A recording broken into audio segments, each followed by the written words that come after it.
Good morning. Good morning, family.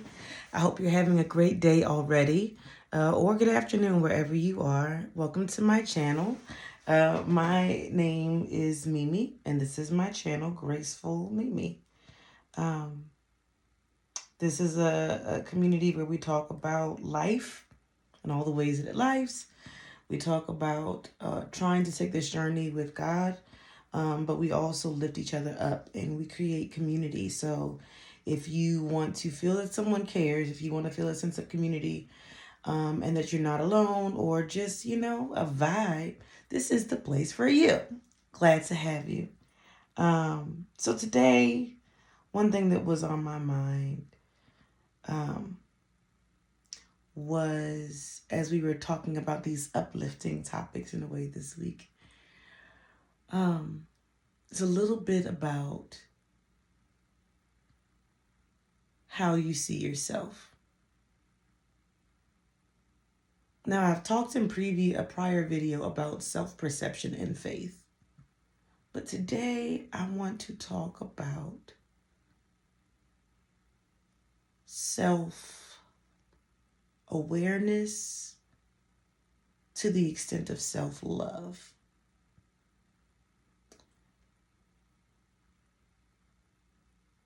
I want you to think back to a moment in time. Maybe it was the first time have you ever felt this way, but a moment in time where you felt important, you felt valuable.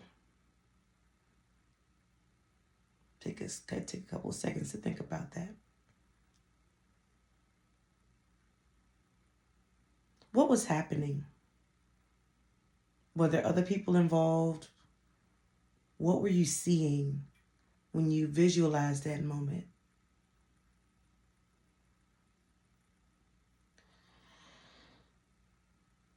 Now, when I think about my moment, I think about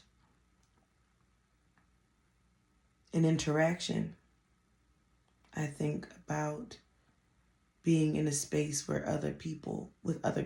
I think about someone else seeing me as valuable. And I realize that moment, which happened in my youth. And it's interesting because I feel like you can be told by people that I love you. But feeling valuable and valued and knowing that someone loves you, they feel a little bit different. Someone can love you and you not add any particular thing to their life, or they don't, there's nothing, like you can be broke as a joke, not have anything going on. Our little babies, like, our children, right? There's an emotional gain, but there's nothing like that they tangibly like do, right? I'm not saying that should be the measure of worth, but I realize that when I reflect on the first moment that I felt valuable or important, in some ways seen, was not in where we would typically expect to be, just in our family situation. Now, I knew I was loved. But the first time that I actually had a sense of that value and love, I would suggest in some ways are different. Because someone can find you valuable and they're not like this familial friendship type love that might not exist. And so when I think back on that moment, I was in high school and I found myself stumbling into this class, and it was a very untraditional class, but it was about leadership. And that day, it sparked something in me. And the days after, it was an untraditional class where you had to kind of like teach your peers. I felt valuable, needed. Maybe that's where this is coming from. Needed. Is it okay and is it enough to feel loved but not needed, or loved but not valuable to someone else? Right? But I felt it awakened something in me about myself. It created this point of tension. And actually, no, not even a point of tension. I would say there was like a little bit of an awakening. Up to that point, as a as a youth, I had never considered that my particular value or presence was super significant. I was able to produce something that did something. Something came out of me that held value for others. And now there's nothing wrong with this. I want to say I do think it's very important that we make young people, our children, and even our elders, and even each other, everybody feel valuable. But that is not the point of this conversation as much. I realize that in retrospect, many of the moments where I anchored myself in my own value and worth were external and connected to other people. As a result of that, mind you, I knew I was loved, but loved and valued sometimes feel a little different.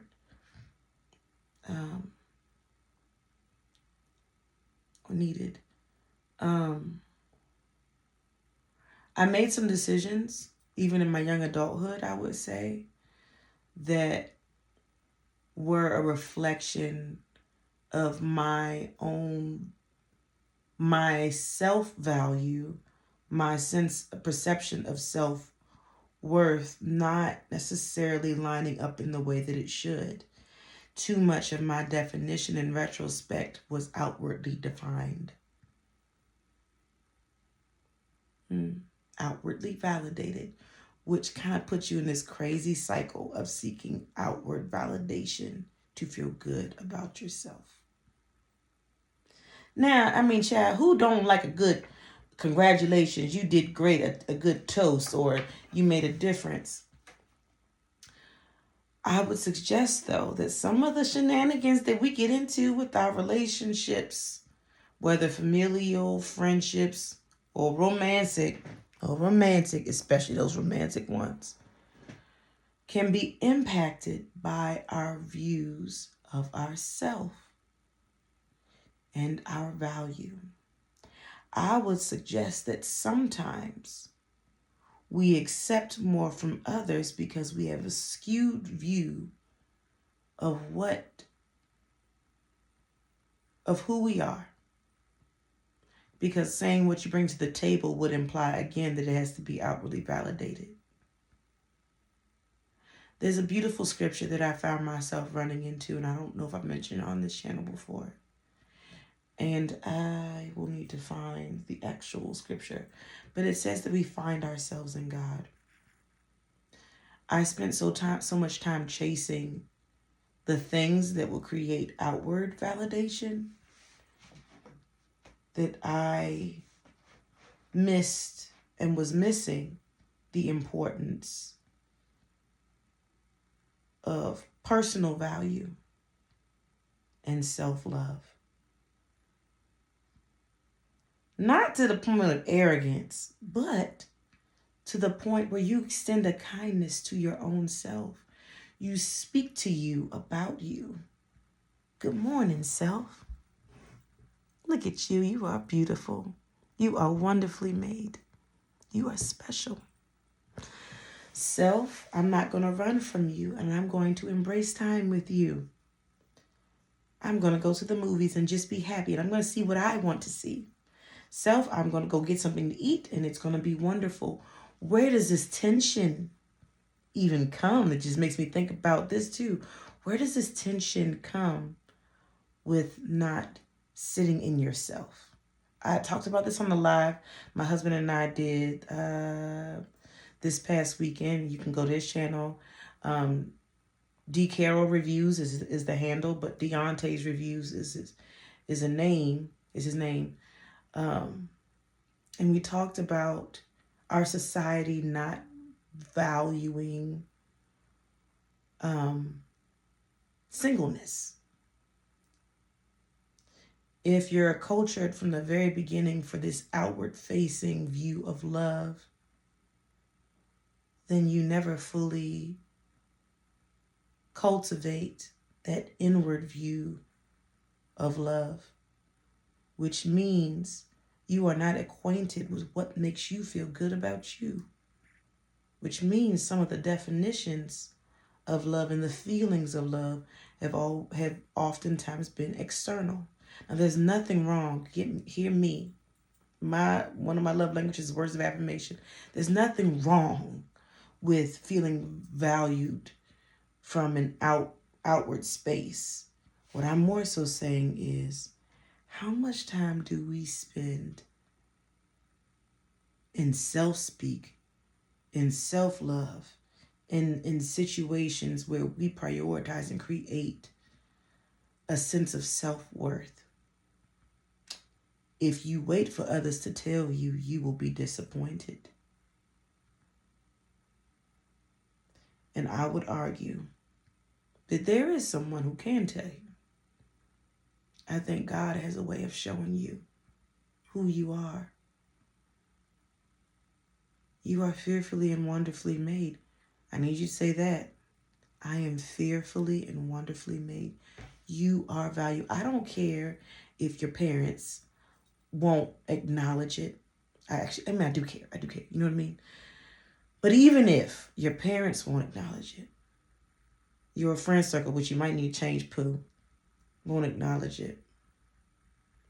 I need you to get to a place of self-love that is so beautiful, peaceful, serene, and profound that anyone, familial, romantic, or otherwise, who comes into your life, they have to match that beauty and that energy. They have to not diminish or deplete it, but they have to add to it. I definitely entered into some situations in my life because my view about love was so outwardly centered. But in my grown stage, I value treating myself well more than I did before.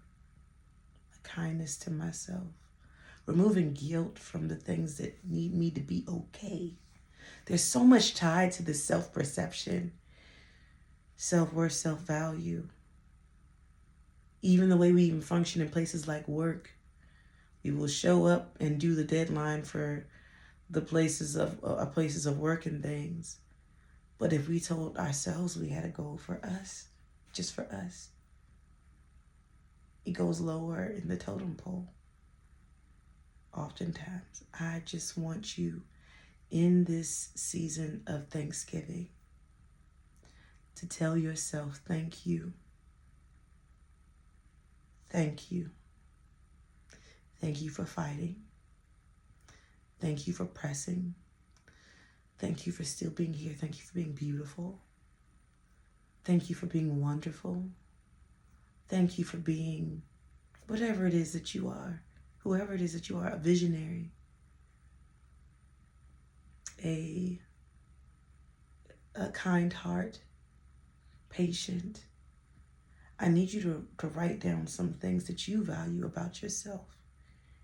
Tell yourself thank you for those things, because you might not even be as aware of the value and things that you bring, not only into the world, but to existence, to yourself. And if you don't feel as acquainted with it, I genuinely want you to do that exercise, to sit in it. Ask yourself, what do I love about me? In what ways can I continue to lean into it? This Thanksgiving, let it not just be about being grateful for the external things. Always be grateful to our Father, though, in heaven. But this Thanksgiving, I want you to be grateful for the beautiful person that you are. Love on you, boo. I am exceptionally glad you're here. And I hope you look in the mirror and you truly see yourself. You are worthy, you are wonderful, and you are fearfully and wonderfully made. That is all I want to say. Not super crazy or deep. I hope you have a great day. Can't wait to see you again. Love you. Bye.